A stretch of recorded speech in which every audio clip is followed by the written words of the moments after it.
Lawyer గారు mention చేయలేదు, వీళ్ళకి లిమిటెడ్ కంపెనీస్ ఉన్నాయి కదా, అంటే వీళ్ళకి రెస్టారెంట్స్ కేఫేస్ ఉన్నాయి కదా, సో కొంతమందికి మేము మా రెస్టారెంట్స్ లో జాబ్స్ ఇప్పిస్తామని, కేఫేస్ లో ఇప్పిస్తామని కూడా కాస్ట్ ఆర్ జాబ్ ఆఫర్స్ ఇప్పిస్తామని ఇంత మనీ తీసుకుంటున్నారంట. ఏ కంపెనీ అయితే సిఓఎస్ ఇస్తుందో ఆ కంపెనీలోనే వీళ్ళు ఆ జాబ్ లోకి జాయిన్ అవ్వాలి. సో మనీ తీసుకున్న తర్వాత ఉన్నీళ్ళు ఏదో ఒకటి ఫుల్ టైం జాబ్, ఏదో ఒకటి సాలరీ వస్తుంది కదా అని కొంతమంది స్టూడెంట్స్ కానీ యంగ్స్టర్స్ కానీ జాబ్స్ పోయిన వాళ్ళు అలా ఇంట్రెస్టెడ్ గా ఉన్న వాళ్ళని తీసుకున్న తర్వాత ఒక 2-3 months 1 month వర్క్ చేయించుకొని ఏదో ఒక సొల్లు రీజన్ చెప్పేసి అసలు వాళ్ళకి శాలరీస్ ఎగ్గొడతారంట. ఇంకా వాళ్ళు మరీ గట్టిగా అడిగితే జాబ్ నుంచి పీకేస్తారంట. కొంతమందికి శాలరీస్ ఇచ్చినా నీ బిహేవియర్ బాగాలేదు, నీ ప్యాటర్న్ బాగాలేదు, అది ఇది అని చెప్పేసి పీకేస్తారంట.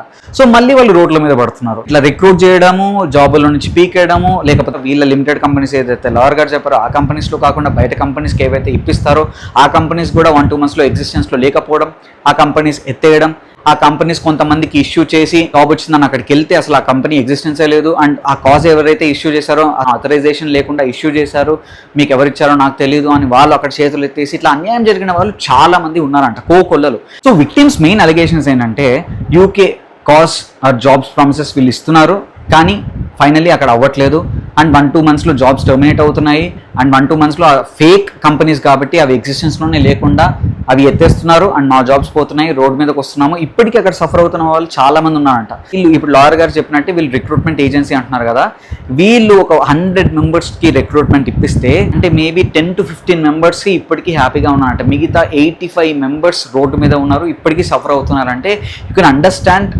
వీళ్ళు ఏ సిచ్యువేషన్ క్రియేట్ చేస్తున్నారో, అక్కడ ఉన్న వాళ్ళు ఎంతమంది పానిక్ అవుతున్నారో, ఇలాంటి విక్టిమ్స్ ఎంతమంది ఉన్నారో, ఎంతమంది బయటకు వచ్చి చెప్పుకోలేకపోతున్నారు.